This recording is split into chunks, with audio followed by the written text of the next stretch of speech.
especially not in the beginning. So that's the most important thing. And finish those 30 minutes, right?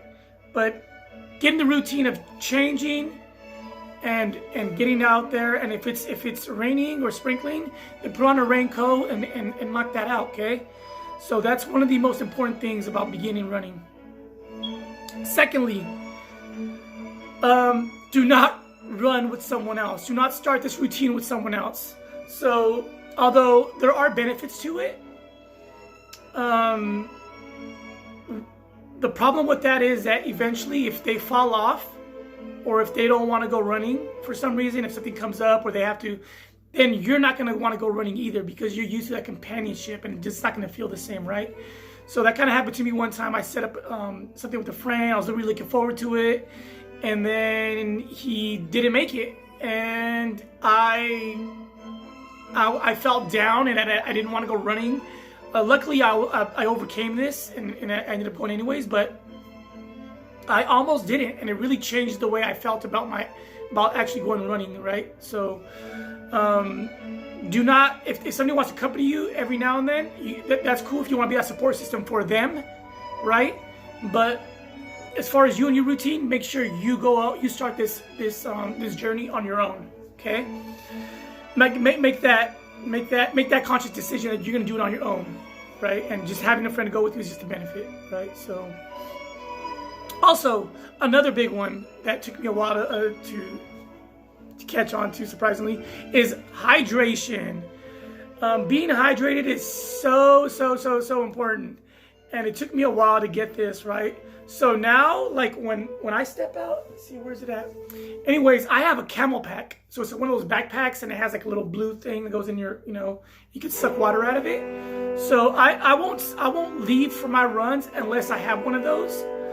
But that's only if I'm going to run 5 miles or more, right? If I'm going to run less than 5 miles, like at 3 miles or something like that, then I stay hydrated before I even go out, right? I try to drink 1 liter of water before I even step out for this run or walk.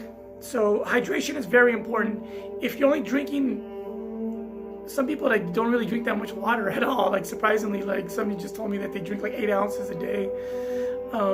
That's really bad. You should. I strive to do a gallon. That's quite a bit. But if you're an active runner, it's not that much. But even if you're not really running at all, if you're just walking or just normal day, you should. Obviously consult your doctor, but at least 64 ounces a day, like bare minimum. So if that's whatever you're currently drinking, make sure you're at least intaking that much, and for sure make sure you're hydrated before you step out. Food. All right, guys, this is kind of important. Immediately, I wouldn't recommend doing any. I mean, if you could do it, if you have the discipline to do it, and you know how to do it, then by all means, like change your routine, like change what you eat. Eat more salads, obviously, and stay away from carbs. But if I would recommend initially, like, don't change it. Like, if you want to eat donuts, eat donut, pizza, whatever. Like I said, the most important thing is starting this routine, and then as you start getting used to these runs, you'll start changing slight things, right? Like, oh, I'm gonna eat a salad tonight, and then you'll notice how much of a difference and how much on A, your physique, B, on how you feel. So that'll all come with time. But initially, I don't want you to worry about food, and changing too much. Okay, the most important thing is just get out there and start walking or running. Another thing would be goals. Okay, so this is very important.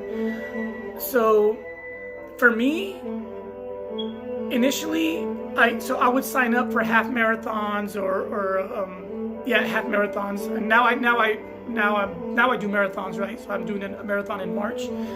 But so that's what I'm training for.